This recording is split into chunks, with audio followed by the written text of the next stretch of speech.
Pinag-aaralan na ng pamahalaan na payagang magtaas ng pamasahe ang mga pampublikong sasakyan. Kasunod ito ng nagbabadyang pagsirit muli ng presyo ng langis dahil sa giyera ng Amerika at Iran.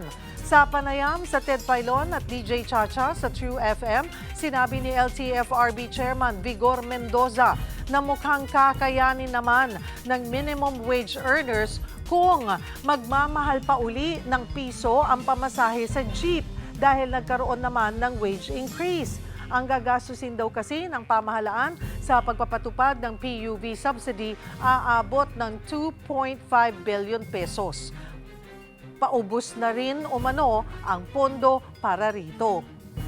Tapos na namin ang pag-aaral ngayon at isasabitin na namin kay Secretary Banoy within the day yung aming rekomendasyon, no? Which is basically, Manong Ted, no, na ipatupad na natin itong fair increase na to, considering na umakyat na rin po ang ating minimum wage.